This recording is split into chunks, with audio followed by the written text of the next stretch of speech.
Donc là, j'ai mis 2 jeunes alcoolisés, d'accord, et une femme enceinte. C'est des situations, on va dire, d'urgence. Donc si vous n'agissez pas, en tant que généraliste, vous attendez que le malade se passe, ou je ne sais pas, une ville, là où il y a un neurologue, c'est des situations où je ne pourrais plus agir. Même il a tuberculose, je ne pourrais plus agir parce que c'est trop tard. C'est des situations d'ataxie qui nécessitent une intervention urgente dans l'immédiat. Alors, c'est quoi l'ataxie? Donc, l'ataxie, en fait, le patient, il ne va jamais consulter, il va vous dire j'ai une ataxie. Il va consulter soit pour un trouble d'équilibre, d'accord, à la marche, ou bien un trouble de la coordination. En fait, c'est ça, ataxie. Quand on dit ataxie, soit c'est un trouble de la coordination à l'exécution des gestes au quotidien, ou un trouble de la marche. Et le patient, il va consulter pour ces 2 plaintes. Après, l'ataxie, elle peut être cérébelleuse, d'accord? L'ataxie peut être vestibulaire ou elle peut être proprioceptive. Et c'est en examinant qu'on va faire la part des choses, où est-ce que je suis plutôt dans une ataxie cérébelleuse, vestibulaire ou proprioceptive. Alors, c'est ce que je vous ai dit, donc il y a énormément de pathologies. On va surtout insister sur les causes acquises, d'accord, et non pas dégénératives, qui pour la plupart n'ont pas de traitement. Et donc on va insister sur ce qui est acquis et ce qui est curable, d'accord, qui peut bénéficier d'un traitement. Et c'est ce que vous devez rechercher systématiquement et savoir évoquer lorsque vous êtes en face de ces situations. Alors maintenant, pour faire la part des choses, donc je vous ai dit ataxie, la cérébelleuse, la proprioceptive, la vestibulaire. Mais déjà, pour lancer votre enquête étiologique, pour aborder le patient, il faut que vous sachiez faire la part entre ce que c'est cérébelleux, ce que c'est proprioceptif et ce que c'est vestibulaire. Parce que les examens que vous allez demander, ils vont dépendre de votre conclusion à la fin de votre examen. Alors on va commencer par l'ataxie cérébelleuse. L'ataxie cérébelleuse, proprioceptive ou vestibulaire, je vous ai dit, elle va se manifester en statique, d'accord? C'est ce qu'on va appeler ataxie, par exemple cérébelleuse statique, et elle va se manifester en cinétique, c'est-à-dire au mouvement, soit au mouvement des mains, soit au mouvement des membres inférieurs, c'est-à-dire à la marche. Donc on va commencer par l'ataxie cérébelleuse. Donc pour l'ataxie cérébelleuse, je vais vous résumer un petit peu le rôle du cervelet. Alors le cervelet, son rôle, on va dire, il va réguler, il va coordonner les mouvements des muscles. C'est lui qui va donner le tempo, d'accord? Il n'est pas responsable de déficit. Donc le patient, il n'a pas de déficit. Vous le testez, il a une bonne force. Et le cervelet, c'est lui qui coordonne les mouvements. Donc en quelque sorte, faire ce mouvement, donc une flexion de l'avant-bras sur le bras, d'accord? Il faut qu'il y ait une contraction du muscle biceps et en même temps une décontraction et un relâchement du muscle triceps. Pour faire ce mouvement, il faut ça. Et celui qui va dire au biceps décontracte-toi, au triceps relâche-toi, d'accord? Pour faire ce mouvement, c'est le cervelet, d'accord? Si le cervelet il va déconner, donc il ne va pas bien fonctionner, le mouvement il va perdre en fluidité. Il va y avoir un retard à la décontraction.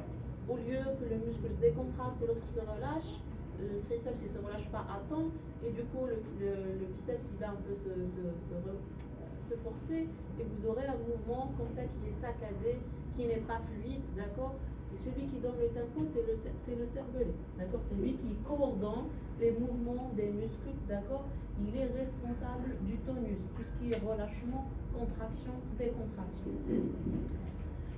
Donc je vous ai dit, ça se manifeste à la marche et à l'exécution des tâches. Son rôle, c'est principalement de gérer le tonus et de coordonner comme ça la contraction des muscles. Pour la marche, ce qui est patent, c'est-à-dire la signature de l'atteinte cérébelleuse, c'est que le patient ne pourra jamais se mettre debout, pieds joints. D'accord? C'est impossible. C'est quasi impossible. Après, c'est des degrés variables. Il va être instable. Il sera dans l'obligation d'élargir son polygone de suspension. Un patient cérébelleux, il va marcher comme ça. D'accord? Il va marcher les jambes écartées. Et lorsque nous, on examine, d'accord, on demande toujours au patient de se mettre debout et de joindre les pieds. Déjà, il n'arrive pas à ça, il est instable. Il me dit, voilà, je préfère me mettre comme ça. D'accord? Donc, il marche. Il a la station debout, il a cette difficulté de joindre les pieds, d'accord, il est instable, et même à sa démarche, donc, elle va être une démarche avec les pieds qui sont comme ça élargies. Et cette irrégularité du mouvement, ce manque de fluidité, il va apparaître dans sa démarche. Donc il va marcher, on va dire qu'il a une démarche irrégulière, un peu ébrieuse, d'accord, et saccadique. Il va avoir sa démarche, donc imchi, d'accord, c'est un peu automatique, comme un robot. Il n'y a plus de fluidité de mouvement. Et un muscle qui se décontracte, hop, il se bloque, d'accord, il marche comme ça. C'est pour ça qu'on dit démarche ébrieuse, saccadée et irrégulière, d'accord. Donc c'est ça la démarche du cérébelleux. Et dans l'atteinte cérébelleuse, donc c'est la manifestation typique, d'accord, classique et signature de l'atteinte cérébelleuse. C'est la station debout et la marche, d'accord. Après, je vous ai dit, on a ataxie statique, donc à la station debout et à la marche, on va la voir. L'ataxie cinétique, elle va se voir à l'exécution des gestes. Alors le patient qui vit, il ne va pas dire j'ai une ataxie cérébelleuse dans toute la coordination. Il va se manifester, il va vous dire je fais tomber les choses, j'arrive plus à saisir, d'accord, j'ai un tremblement, d'accord. Les patients cérébelleux, quand ils consultent et lorsqu'ils ont une atteinte cérébelleuse surtout cinétique, ils viennent à ma consulte pour un tremblement. D'accord. Lorsqu'il peut saisir quelque chose, à la fin, lorsque le cervelet il est un peu déficitaire, il ne marche pas, il veut arrêter son mouvement, il n'arrive pas, parce qu'il y a un retard à la décontraction du muscle. Donc à la fin, il fait ça, d'accord. Il lutte, d'accord. Il lutte pour arrêter le mouvement et pour prendre quelque chose. Et c'est ce qui va le gêner. Et lui, il va rapporter tremblement, d'accord. Et le tremblement d'action, c'est une signature aussi du cervelet qui va se manifester comme ça à l'exécution des tâches. Dans notre clinique, donc dans notre pratique, ce qu'on va faire, c'est l'épreuve douanée, d'accord, l'épreuve des marionnettes, d'accord, l'épreuve talon-genou, on lui demande de toucher son talon puis son genou, d'accord. C'est ça les épreuves qu'on fait cliniquement pour rechercher une atteinte cérébelleuse cinétique. Donc si je lui demande de faire ça, d'accord, lui, il va faire ça, mais à la fin, il y aura toujours ce mouvement. Donc il a du mal à freiner tout de suite, d'accord. Parce qu'il y a ce problème de coordination, il va rater son but, des fois il fait ça, il s'est fait, hop, il peut se toucher l'œil, d'accord. Donc c'est ça, c'est ce qu'on appelle la télébradicénésie. Pour plus faire simple, c'est un tremblement qui va apparaître à la fin de l'action, d'accord, parce qu'il y a une difficulté d'arrêt, d'accord. Donc vous avez l'épreuve douanée, d'accord. Je vous ai dit l'épreuve des marionnettes, c'est encore plus spécifique parce qu'on va mettre le patient en situation de difficulté. En gros, on va lui demander de coordonner les mouvements antérieurs comme ça, postérieurs, en même temps coordonner entre la droite et la gauche. C'est une situation d'échec, c'est-à-dire on va le mettre en situation de difficulté pour faire apparaître ce petit cérébelleux qui est un peu discret. Donc peut-être douané, vous allez hésiter, vous dites ah non, tiens, ça fait normal, mais ici, d'accord, ça va apparaître. L'épreuve des renversements aussi, c'est plus difficile, d'accord. C'est des situations qui nécessitent un bon fonctionnement du cervelet plutôt, parce qu'il faut coordonner entre gauche et droite, tous les muscles fins de la main, d'accord, et en même temps antérieur et postérieur, et ça fait apparaître les atteintes comme ça discrètes du cervelet. C'est clair? D'accord. Donc on a dit ataxie cérébelleuse, donc ataxie cinétique, c'est l'élargissement du polygone et la démarche ébrieuse. Et l'ataxie cinétique, c'est les tremblements d'action et cette dysymétrie qui va apparaître comme ça à l'exécution des tâches. Après, cette ataxie, elle va apparaître partout, même dans le langage. Dans le langage d'un patient cérébelleux, il est comme ça irrégulier, scandé, saccadique, d'accord. Parfois le volume est très élevé, parfois il descend, d'accord, parfois il bloque. Dans son écriture aussi, parfois il la lettre là, parfois la lettre là. Donc cette irrégularité, elle va apparaître partout. Le manque de coordination des muscles de l'appareil phonatoire, d'accord, pour qu'il y ait une décontraction des muscles du sinateur, du larynx, etc. Ça nécessite une coordination des muscles. C'est le cervelet qui intervient. Une fois il est bousillé, vous allez avoir les symptômes qui vont se manifester partout, d'accord. Alors ça, c'est l'ataxie cérébelleuse. C'est clair? D'accord. Donc vous, en tant que futur généraliste, je sais que vous n'allez pas faire l'examen neurologique, vous n'allez clairement pas le faire, parce qu'il y a une chose qui est importante en neurologie, c'est l'examen de la marche, d'accord. L'examen de la marche et de la station debout. C'est un truc qui va vous prendre 1 minute, d'accord. qui va vous donner énormément de renseignements sur votre patient. وقفوا مشيوا في la salle. S'il a un déficit, vous allez le voir. S'il n'arrive pas à être équilibré, d'accord. Il a n'importe quel souci, rien qu'en le faisant marcher, en le regardant, il va beaucoup vous renseigner. Donc, l'examen neurologique, s'il y a une partie qu'il faut faire, j'insiste, c'est l'examen de la marche. Mettez debout vos patients et faites-les marcher dans votre salle de consultation. Alors maintenant, on passe à l'ataxie proprioceptive. Donc, l'ataxie proprioceptive, c'est l'atteinte de la sensibilité profonde, d'accord. Et la sensibilité profonde, donc c'est les barorécepteurs, etc. Leur utilité, c'est qu'ils vont nous renseigner sur la position de nos différents segments, d'accord. Qu'est-ce que ça veut dire? J'ai les yeux fermés, je sais où mon nez se situe, je sais où est ma tête, d'accord. J'arrive à situer mes différents organes, d'accord. Des fois, j'ai des patients en conversion hystérique, je ne vois rien, d'accord. On peut la prendre comme une négrite optique, etc. Et si je lui demande de faire ça, là pour elle, tant qu'il n'y a pas de contrôle visuel, elle ne pourra pas faire ça. Donc, tu lui dis ça va soi-disant, elle ne sait pas où est son nez. Alors que moi, je sais que pour reconnaître où se situent les différentes parties du corps, je n'ai pas besoin de mes yeux. Ça, c'est la sensibilité profonde. C'est la même chose pour la sensibilité, pour l'ataxie proprioceptive. Elle va se manifester en statique et en cinétique, à l'exécution des tâches et à la marche aussi.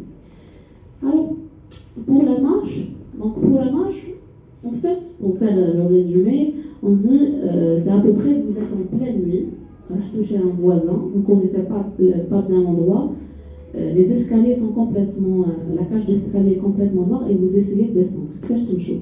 Vous allez marcher comme ça, tout lentement. Pourquoi? Je m'appelle comme je suis là, les escaliers. Vous marchez de et parfois vous vous cognez contre l'escalier, contre l'étage comme ça. Et en fait, c'est ce qu'on appelle la démarche talonnante. Pourquoi on dit talonnante? Parce qu'on va dire, d'accord. C'est comme si il marche sur des talons, d'accord. Il appuie beaucoup sur le talon. Pourquoi? Parce que lorsqu'il descend le pied, il ne sait pas exactement où son pied il est. Du coup, il ينزل rapidement في بالو القاعة مازال ما لحقهاش. Du coup, il ينزل hop et il se cogne à chaque fois. Donc, c'est comme ça. C'est un peu qui joue là la nuit, mais tu vois, lui, parfois vous prenez comme ça un panier d'escalier. C'est la démarche du cérébelleux, donc c'est une démarche, plutôt du proprioceptif, c'est une démarche qui est dite talonnante, d'accord. Et le patient, il essaie toujours de regarder. Donc, il a toujours pratiquement les yeux rivés sur les jambes pour s'aider. Parce que Marbalouche, où est son pied? Du coup, il essaie de recueillir le maximum d'informations pour aider le cerveau. Donc, il goulot en quelque sorte parce que sa sensibilité profonde, elle est déficitaire. Donc, il marche toujours en regardant le sol pour s'aider. D'accord, il marche comme ça. Il a une démarche comme ça qui est un peu précautionneuse. D'accord, il marche après le temps que l'information d'accord, il essaie toujours de regarder pour corriger les défauts, d'accord, et les manques d'informations à cause de la déficience du système proprioceptif. D'accord. Et en fait, le problème proprioceptif, il va devenir patent lorsqu'il n'y a plus de contrôle visuel, c'est-à-dire la chire. Maladie, صباح يقول لك صافا تبغى الصباح سمي الشيء المشي تاعي تولي مش مليحه هذيك ما تغرب الشمس ملي ما نمشيش مليح ما يحصلها توجور في الجنون etc. La possession, nous les Algériens, c'est toujours comme ça. Mais en fait, c'est parce que ce il y a la lumière, il voit, il regarde, il corrige ses défauts. Une fois tout ce qu'il dit, c'est bon, d'accord. Il n'arrive plus à contrôler comme ça son mouvement. Et nous, déjà, en lui demandant de se mettre debout, d'accord, il est stable, c'est pas comme cérébelleux. Il peut même arriver à s'endormir. C'est ce qu'on appelle le Rambert, d'accord. Le signe de Rambert, il signe l'atteinte du système proprioceptif, d'accord. Donc une fois on enlève le contrôle visuel, la pathologie, enfin l'atteinte du système proprioceptif, on est vraiment d'ailleurs, d'accord. Et on va faire la même chose, donc on va faire l'épreuve douanée pour détecter l'ataxie proprioceptive. On va faire l'épreuve douanée chez les patients. Yeux ouverts, ça va, il le fait. Après, on lui demande, toujours nous on fait les douaniers, je lui dis de faire ça, après je lui dis de fermer, mes malades. Lorsqu'il ferme, c'est bon. Il y a la dysmétrie qui va apparaître. Donc les troubles, lorsqu'on enlève le contrôle visuel, ils vont apparaître. Pourquoi? Parce que le patient ne sait pas où est son nez. Et contrairement au cérébelleux, lorsqu'il fait ça, il a une trajectoire correcte. C'est vrai qu'à la fin, il a une dysmétrie, il va rater le but, il va rater son nez. Mais à la balle, le nez, il a une trajectoire correcte, mais vers la fin, il a du mal à s'arrêter, il va rater son but. Le proprioceptif, lui, il va faire ça. Il a une trajectoire vers le nez déjà qui est erronée. Il fait ça, après il se corrige, il fait ça. Il ne sait pas où est son nez, en quelque sorte il le cherche, pas comme le cérébelleux. Trajectoire conservée, mais à la fin il a du mal à s'arrêter. D'accord? Donc l'ataxie proprioceptive, elle apparaît comme ça à l'occlusion, d'accord, à la fermeture des yeux. Lorsqu'on examine les patients, c'est toujours yeux ouverts, yeux fermés, d'accord, pour faire apparaître cette dysmétrie des mouvements, soit au membre supérieur, à l'épreuve doigté, soit à l'épreuve talon-genou, d'accord, yeux fermés, yeux ouverts, et on les fait marcher. Vous avez la démarche talonnante, comme ça précautionneuse du proprioceptif. C'est clair? Alors on passe enfin pour l'ataxie vestibulaire.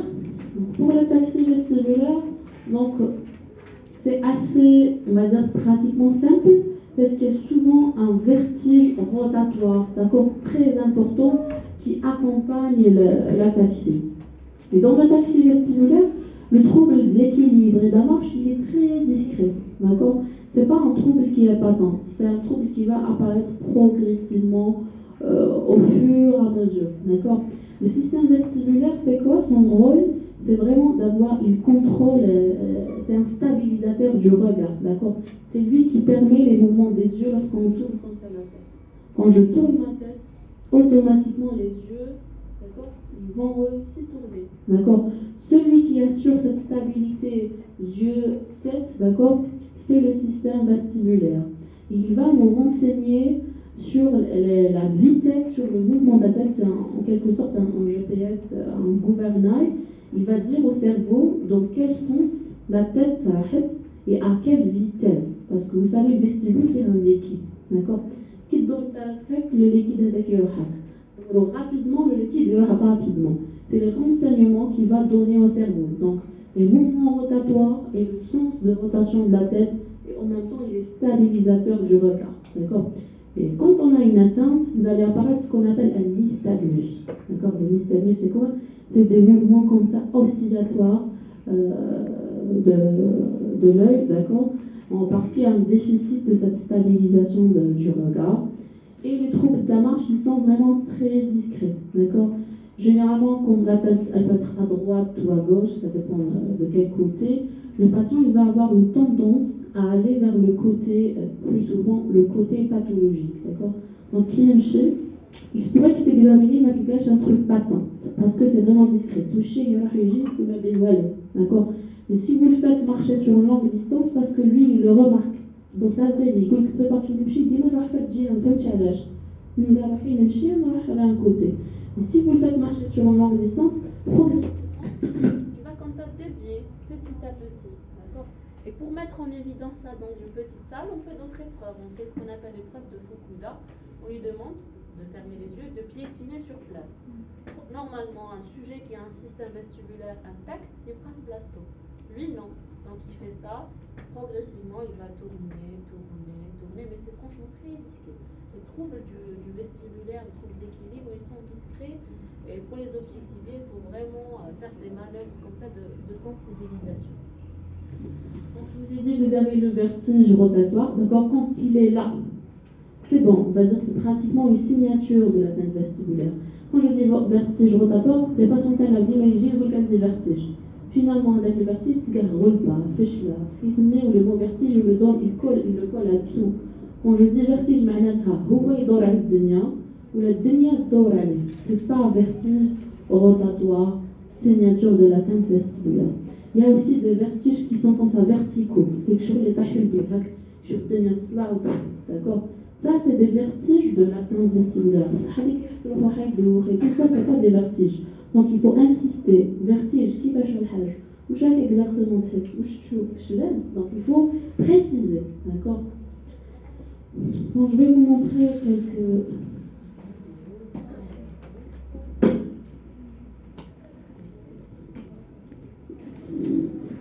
c'est juste pour résumer à peu près ce qu'on disait.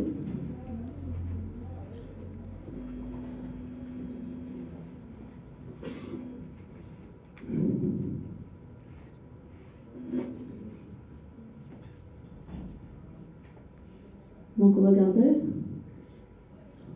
Donc c'est une démarche cérébelleuse. Le patient il a comme ça les jambes élargies, un élargissement de polygone.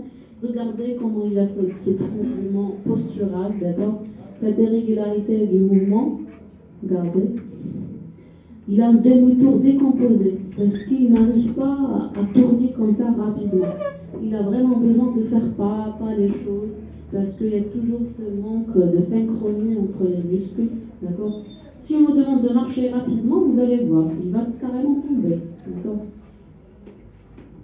Et regardez toujours ce mouvement, son mouvement il est brusque, il n'y a pas de fluidité et à chaque fois il bloque comme ça, il fait des arrêts, il a ce tremblement. Donc c'est la démarche cérébelleuse. Donc voilà, des arrêts que vous allez entendre. Ici, regardez, là c'est une dysmétrie, d'accord. Dysmétrie. Vous voyez à la fin comment il y a le tremblement, vous voyez. D'accord, elle n'arrive pas à arrêter. Alors que l'autre côté, donc cette patiente elle a un syndrome cérébelleux cinétique de l'hémicorps droit. D'accord.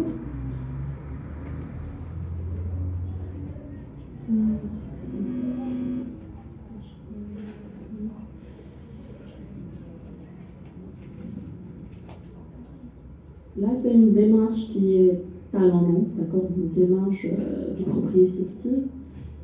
Et parfois, les pathologies comme ça proprioceptives, souvent elles sont accompagnées de troubles sensitifs. Le patient il vous dit, de manière bien, d'accord. Et je vous ai dit, il a une précautionneuse, parce que comme c'est parce qu'il guette, il essaie vraiment d'avoir la bonne information. Donc là, on va lui faire, regardez, on l'a mis en pieds joints, d'accord, il a pu joindre les pieds, mais après on va lui demander de fermer les yeux et c'est là qu'il va tomber. C'est le renvers en rapport avec l'atteinte proprioceptive. Donc le proprioceptif, en gros, il est stable en position debout, et c'est vraiment lorsqu'on enlève le contrôle visuel qu'il commence à se déséquilibrer. Alors je vous ai dit, l'épreuve de Foucault d'abord, c'est pas très clair, mais vous allez voir chez ce patient. Donc on lui a demandé de piétiner sur place. Vous allez voir que progressivement, il va tourner. Il a un syndrome vestibulaire gauche. D'accord. Il y a une autre épreuve aussi qu'on fait dans le vestibulaire, je vous en parle, c'est l'épreuve des index. Je vous ai dit dans le vestibulaire, tout est vraiment très lent et ralenti. C'est pas une ataxie très profonde. Regardez comment ses mains vont tourner progressivement vers l'autre côté. D'accord. Cette tendance à la déviation, soit vers la droite ou vers la gauche, généralement on la trouve dans les atteintes vestibulaires. Qu'est-ce que j'ai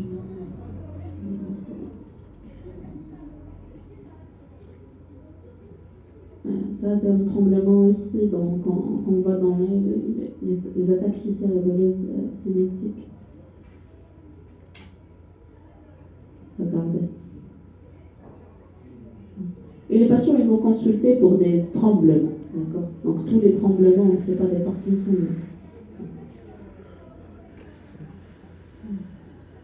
On marche. Donc, avant de rentrer dans le vif du sujet, il faut déjà, au départ, faire la part des choses. Oui, Nani, ataxie cérébelleuse, proprioceptive, vestibulaire. Après, une fois que vous décidez on va ouvrir à chaque fois un chapitre. Les pathologies du cervelet, les pathologies de la selle proprioceptive et les pathologies vestibulaires. Alors, on va commencer d'abord par les ataxies cérébelleuses. Souvenez-vous, élargissement du polygone de sustentation. Alors, les étiologies, je vous ai dit, il y a des milliers de milliers. On ne pourra jamais tous les voir et on ne va pas les voir. Il faut avoir une méthode de raisonnement. Qui j'ai comme un patient avec une pathologie, une ataxie, vous concluez qu'il a une ataxie cérébelleuse, il faut insister sur une chose, le mode d'installation. Parce que les étiologies, ils vont varier en fonction du mode d'installation. Si c'est quelque chose d'aigu, quelques jours, quelques heures, c'est vraiment très récent, c'est principalement les étiologies que vous devez savoir évoquer, d'accord. Alors si l'ataxie vous dit non, ça fait une année, Là, vous allez plutôt rentrer dans les ataxies cérébreuses chroniques et il y a des étiologies plus particulières. Regardez dans le chronique, pratiquement, on va dire, les pathologies des ataxies chroniques, ce n'est pas de votre ressort. Cependant, les tumeurs de la fosse cérébrale postérieure, les tumeurs en gros, elles peuvent avoir n'importe quel mode d'installation. Il peut y avoir pseudo-stroke, il peut y avoir aigu, subaigu, chronique, d'accord. Donc, tu feras toujours la peur de la tumeur cérébelleuse. Un enfant ici avec trouble d'équilibre, trouble de la marche, etc., c'est peut-être une tumeur. Non. La tumeur du cervelet ou bien des voies cérébelleuses, d'accord, qui passent vers le tronc, il faut l'éliminer, d'accord. C'est une pathologie, il faudra toujours avoir en tête, il ne faut jamais passer à côté de ça, et l'imagerie à sa place. Alors pour les étiologies, donc on va commencer par l'aigu, on ne va pas voir tout ça, d'accord. Mais dans les pathologies aiguës, c'est ce que vous, en quelque sorte, vous devez savoir. Parce que le chronique, normal, le spécialiste, ça évolue depuis longtemps, c'est lui qui va gérer. Mais quand vous êtes dans les ataxies comme ça, récentes, quelques jours, il ne faut pas passer à côté, on va dire, de ces trois-là, en quelque sorte. Donc là, en premier, c'est l'encéphalopathie de Guéhet-Wernicke. Alors c'est une pathologie qui est responsable d'ataxie cérébelleuse aiguë, d'accord, qui va s'installer dans les quelques jours. Et c'est une pathologie qui est traitable et curable, d'accord, si le traitement est instauré dans les premiers jours, d'accord. Alors c'est quoi l'encéphalopathie de Guéhet-Wernicke? Alors elle est en rapport avec une carence en vitamine B1, d'accord. La vitamine B1, les réserves du corps humain, elles sont très petites. C'est une dizaine de jours, pas plus, d'accord.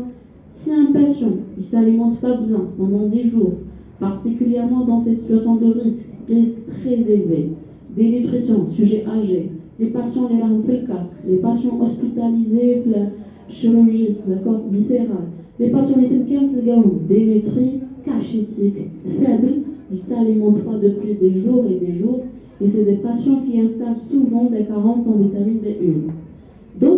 Une autre situation, la femme enceinte, d'accord, elle a des besoins énergétiques augmentés, d'accord, elle a des besoins énergétiques augmentés, et parfois elle fait souvent une anorexie le premier trimestre, donc elle s'alimente, elle a des nausées récurrentes, d'accord, particulièrement ce qu'on appelle l'hyperémésis gravidique, c'est les signes de grossesse comme ça exagérés, c'est la femme enceinte, certaines femmes enceintes. Et lorsqu'elle vomit comme ça beaucoup, elle va encore perdre sa vitamine B1 et elles font souvent un tableau de Guéhet-Wernicke. D'accord.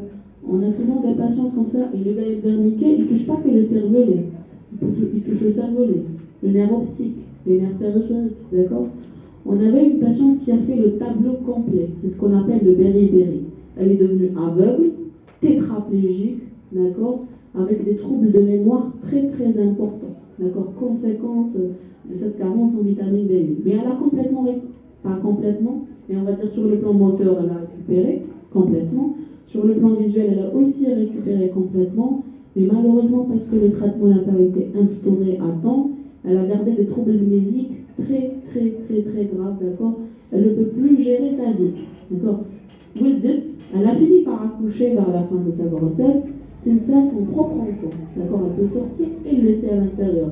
Elle peut allumer quelque chose, c'est ça. D'accord. Donc sa mémoire, d'accord, elle ne peut plus rien acquérir et lorsqu'elle travaille, elle ne maîtrise pas. C'est une femme qui est devenue dépendante. Elle n'a pas une dépendance, on va dire, motrice, mais elle ne peut rien gérer toute seule. Il faut toujours qu'elle soit accompagnée. Et cette pathologie, elle peut vraiment être évitée, ses conséquences peuvent être évitées seulement en mettant les patients sous thiamine, d'accord, sous vitamine B1, d'accord. Et quand vous êtes comme ça dans des situations à haut risque, d'accord, il ne faut pas hésiter, n'attendez pas le dosage de la vitamine B1, elle ne va pas faire de mal. Mettez votre patient sur perfusion, voie injectable, d'accord, parce que son tube digestif, moi je serai absorbé, etc. Donc c'est pas voie injectable, ça ne va pas lui faire de mal. D'accord, il faut avoir ce réflexe. Et une femme enceinte, et sujet âgé, il est hospitalisé à l'hôpital. Les jeunes comme ça qui viennent, d'accord, ils charbonnent et tout, ils ne sont jamais traités, ils font beaucoup de Guéhet-Wernicke, d'accord. Et d'être installé, ils ont un retard mental, ils veulent un peu débile. Pourquoi?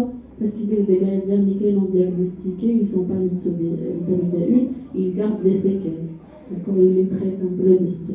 Donc c'est une pathologie qu'il faut toujours évoquer devant, lorsque vous avez un trouble d'équilibre accompagné dans un contexte de dénutrition, de perte de poids importants, de vomissements répétés, des patients qui sont sous chimiothérapie, qui ont eu des résections de leur tube digestif, il faut toujours avoir le réflexe d'évoquer le diabète vernité, la femme enceinte, j'insiste, n'oubliez jamais ça, d'accord, dans votre pratique par la suite.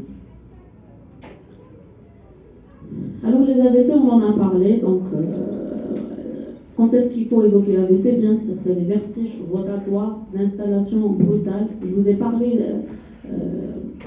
du syndrome de Wallenberg, d'accord, en cas d'infarctus au niveau du bulbe, il se manifeste par un vertige rotatoire brutal, d'accord, et un trouble de l'équilibre en rapport avec un syndrome vestibulaire et un syndrome cérébelleux, qui au final va révéler un AVC. Ici, il faut être rapide parce que votre patient il peut bénéficier de la thrombolyse. Donc il ne faut pas passer. Sujet âgé, multiples facteurs de risque, il installe un vertige rotatoire brutal, trouble d'équilibre, et je vous le PU.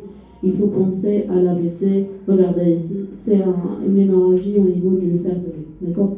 Donc il faut penser aux accidents vasculaires cérébraux devant une ataxie cérébelleuse brutale. D'accord? Alors les cérébellites, c'est quoi? C'est l'inflammation du cervelet. L'inflammation du cervelet, il y a plusieurs étiologies, mais on va insister surtout chez l'enfant. Alors l'enfant, il a déjà une petite immaturité du cervelet. Si vous voulez voir en quelque sorte la démarche cervelet, c'est la démarche de l'enfant. Il chie, les jambes écartées, il chie d'accord. Déjà, il est un peu cérébelleux. Et ces cérébellites qui s'installent le plus souvent en post-infectieux, d'accord, c'est les pathologies électives, surtout le zona, la varicelle, etc. chez les enfants. Ils ont un tropisme, ils aiment beaucoup le cervelet, donc ils vont l'attaquer par la suite. Ils vont installer comme ça des troubles de l'équilibre, troubles de la marche, d'accord. Ils vont vous les ramener, les parents ils vont vous les ramener. Mais c'est le plus souvent, je vous ai dit, en post-infectieux, particulièrement les maladies éruptives de l'enfant. Et ça s'installe aussi en post-vaccination. Donc il y a des cas, soit ils et juste la semaine passée, on a donné d'accord, ou le vaccin, d'accord, ou le cas ما يقدرش يمشي يطيح بزاف ما يقدرش ينزل vélo, c'est très fréquent chez l'enfant la cérébellite post-infectieuse, post-vaccinale. Et il y a aussi beaucoup de cérébrites qui sont en train de se déclarer post-corona parce qu'il est aussi neurotrope et post-vaccin aussi, d'accord, surtout les vaccins, pas que le vaccin du corona, d'accord. Après, on peut les mettre sous traitement. Le traitement, généralement, il consiste à mettre des corticothérapies, d'accord, à forte dose, c'est des bolus de corticoïdes, pour diminuer l'inflammation, parce que ça va en plus guérir le patient, mais en même temps, ça va éviter dans certains cas le décès, parce que l'anakite notre le cervelet, le patient il peut engager, il va comprimer le pan, et le patient il peut décéder. L'équilibre. Donc il y a un pronostic vital, il y a aussi un pronostic fonctionnel, et ici la récupération, elle est quasi complète, d'accord, aucune séquelle. Alors pour les ataxies, souvenez-vous, donc je vous ai dit ici, ataxie aiguë, c'est là où vous devez intervenir. Donc galette verniquée, il faut évoquer, ou le galette verniquée quand vous êtes en face d'une situation comme ça, un contexte particulier à haut risque. Pour les ataxies chroniques, on va dire que ce n'est pas votre ressort, mais on va dire un mot sur ces deux pathologies. Pour les ataxies chroniques, je vous ai dit la plupart sont dégénératives, héréditaires, il n'y a pas de traitement. Et la plus fréquente, c'est la maladie de Friedreich. D'accord. Qu'est-ce qu'elle a de particulier cette maladie? C'est qu'elle ne touche pas que le cervelet, elle touche le cervelet, mais aussi elle est multisystémique. Dès qu'une cardiopathie, pratiquement 50% vont avoir une cardiomyopathie. Ils vont développer du diabète, d'accord, parce qu'il y a une déficience du pancréas qui va être associée. Il y a un qui connaît un patient, surtout quand vous êtes dans des coins éloignés, des zones comme ça, rurales, etc. Il n'y a pas beaucoup de spécialistes. Au moins, chez vos patients, il faut faire un dépistage. Parce qu'il y a des malades, ils vont décéder par des morts subites sur une cardiopathie qui est méconnue. Donc un patient a de troubles d'équilibre, il évolue depuis longtemps, il n'a pas les moyens d'aller voir un spécialiste à échelle de charge, je ne sais pas, non. Il faut au moins faire l'orienter, c'est vrai, il n'y a pas de traitement, mais il faut faire un dépistage avec la fratrie et dépister une cardiopathie, il peut être mis sous traitement et vous allez le sauver en quelque sorte. Pour la deuxième, donc on a parlé de ça parce que c'est la plus fréquente dans le monde, en Algérie, pas partout. Et la deuxième, AVET, c'est en anglais, donc c'est la déficience en vitamine D, c'est l'ataxie par déficience en vitamine E plutôt. Alors, elle a un phénotype clinique, qui la maladie la plus fréquente. C'est le même profil que la maladie de Friedreich.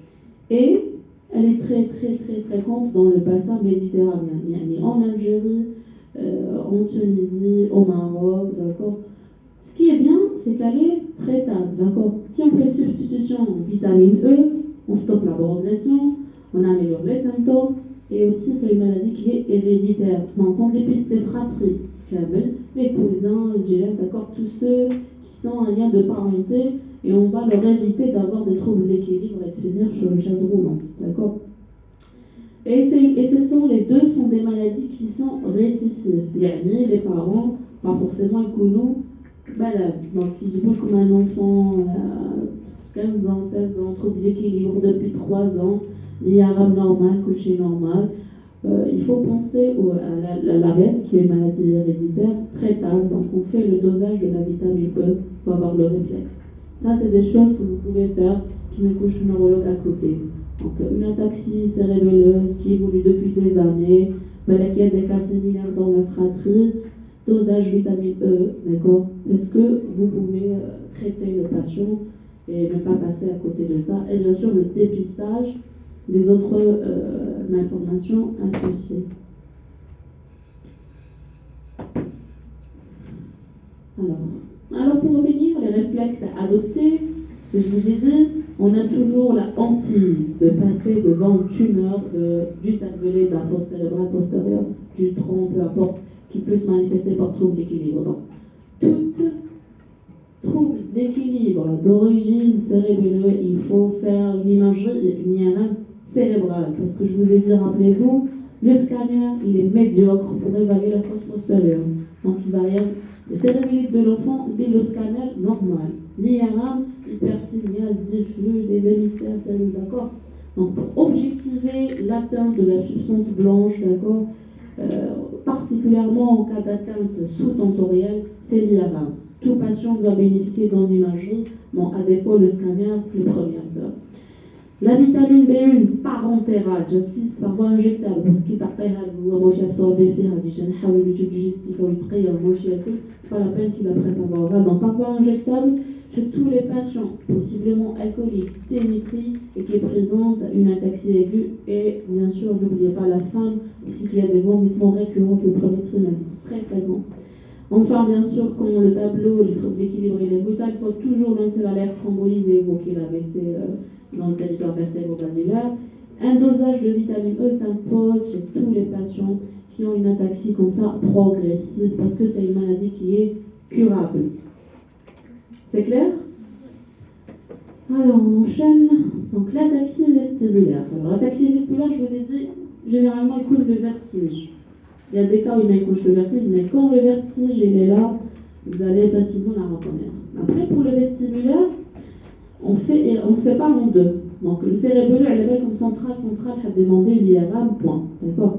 Dans le vestibulaire, vous avez le vestibulaire périphérique, donc ça peut être la cochlée, le vestibule qui décolle, le nerf, d'accord, jusqu'au noyau plutôt, au niveau des bulles. Donc tout ça, c'est le système vestibulaire périphérique, d'accord.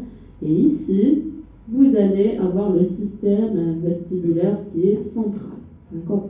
Et le tableau clinique que votre patient va observer, il va être différent en fonction de quel système il a été touché. D'accord. Il faut plus ou moins être capable de faire la part des choses parce que le patient en tant que généraliste, il va être le. Après, si vous pensez qu'il est plutôt central, il va être les deux. Ok. Donc il faut plus ou moins savoir faire la distinction entre les deux. Alors comment on fait la distinction? J'ai mis complet et harmonieux. Alors le syndrome vestibulaire périphérique, il est complet et harmonieux. Je vais mettre à complet harmonieux.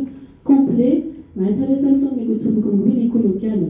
يجيك المرض نستغنوس vertige rotatoire, trouble de l'équilibre. Tout, la totale, d'accord. Le central, généralement, le nystagmus. Voilà, c'est tout, d'accord. Où il a juste un peu le trouble de l'équilibre, partout. Il n'a pas de vertige. Généralement, le périphérique, le vertige d'Inakaï, il est constant. Le central, lui, le vertige, généralement, il est absent, d'accord. Même il n'est pas important. Il dit que j'ai plus une sensation de tanglage, c'est pas grave. Donc, il peut être incomplet, et on a aussi dit harmonieux et désharmonieux. C'est quoi harmonieux? Les symptômes qu'il va présenter, ils vont tous aller dans le sens du côté atteint. Maintenant, le chien va toujours à droite. Le nystagmus, il a un sens de battement. Il a une phase comme ça qui est rapide, il est là. Il peut battre à droite, il peut battre à gauche. D'accord. Donc, généralement, qui connaît le tableau, il est en rapport avec le syndrome vestibulaire périphérique. Vous allez voir qu'il a un nystagmus, il bat à droite. Qui il roh à droite. Dis-nous l'épreuve index, il roh à droite. Fukuda à droite. D'accord. Central, non. D'accord, pas forcément. Vous regardez le nystagmus déjà, il dort. Il roh le four, il roh le tête, mais tu dis directionnel, il n'a aucun sens. Vous regardez isolé, je vous ai dit, il est incomplet. Et chaque chose qu'il gagnera dans un sens. Ça n'oriente pas vraiment vers un côté, parce que les voies vestibulaires, les voies auditives à l'intérieur du bulbe et du pont, ils vont être des deux côtés. Donc c'est pas très clair. Donc pour résumer, le syndrome vestibulaire périphérique, quand c'est généralement l'ORL, le tableau il est brouillon, toujours accompagné de vertige. Le malade dit tellement il est dérangé par le vertige, tellement il tria, tellement il n'est pas là. Le vestibulaire, comme ça central, il est discret, d'accord, en quelque sorte. Enfin, c'est pas une règle égalité, d'accord, c'est pas dichotomique, mais souvent c'est comme ça. Alors, donc, je vous ai dit en pratique, c'est ça. Donc, vous avez un vertige rotatoire. Le patient, souvent, il a des signes végétatifs accompagnant le vertige. Il a le visage pâle, il ne tient pas debout, il n'arrive pas à marcher, et vous constatez un nystagmus. Après, il y a deux situations. Soit c'est le cerveau qui décolle, soit l'ORL. D'accord. Quand votre vertige, donc les deux situations, on va dire, le vertige, il est transitoire. Quelques secondes, ou là, c'est tout. Récurrent. Vous l'avez déclenché par la position. Et j'ai eu une consulte, il dit que vous tracé, que d'accord. 10 ساعة يجي, donc il va يجي, d'accord, il ne dure pas. C'est l'ORL. Le plus souvent, c'est l'ORL. Soit il y a des lithiases, les canaux, le vestibule. C'est généralement des vertiges bénins. Il y a la maladie de Mélière, etc. Il y a des pathologies purement ORL en rapport avec ça. Donc, transitoire, récurrent et positionnel déclenché par les mouvements de la tête, plus souvent c'est ORL. Après, quand le vertige durable et dur, le vertige aigu, d'accord. Attention, c'est le plus souvent une pathologie qui est neurologique, et parfois les AVC du tronc et les AVC du cervelet, ils se manifestent seulement par un vertige. Ou un vertige, d'accord. Voilà. Après, il y a des choses, ça, je vous ai mis drapeau rouge. C'est quoi drapeau rouge?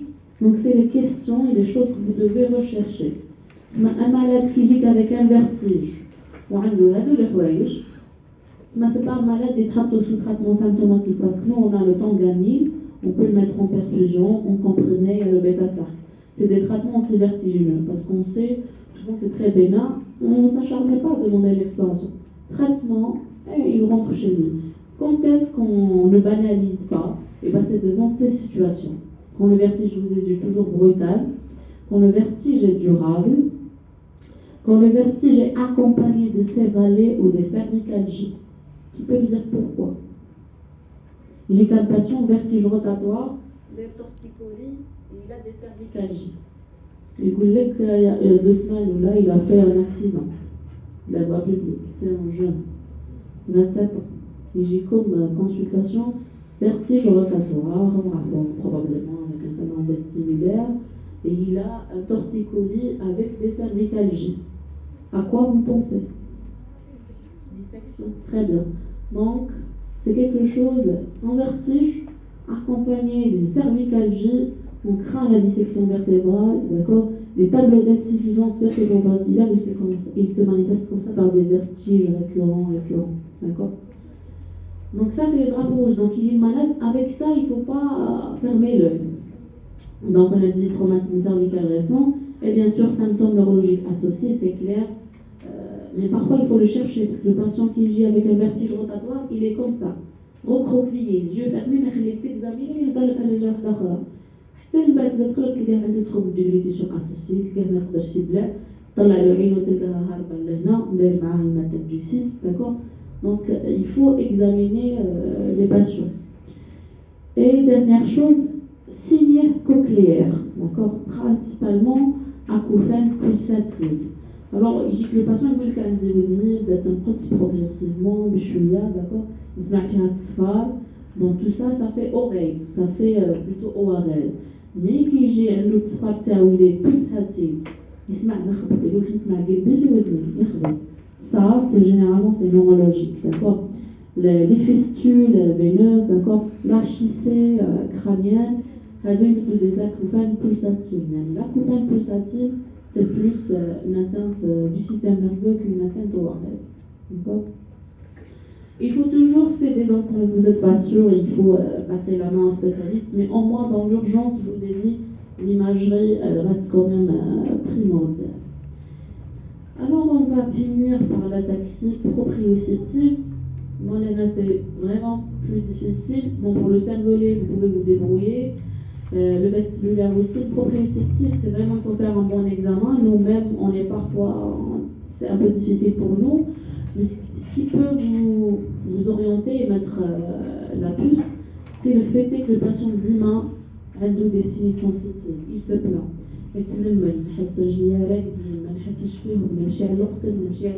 D'accord. Il y a toujours un trouble d'équilibre ou un problème, mais accompagné d'un cortège de symptômes sensitifs qui est vraiment important. Donc, le proprioceptif. Donc, il y a plusieurs pathologies.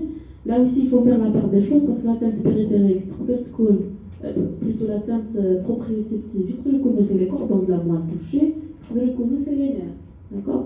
Donc, il faut quand même faire la distinction.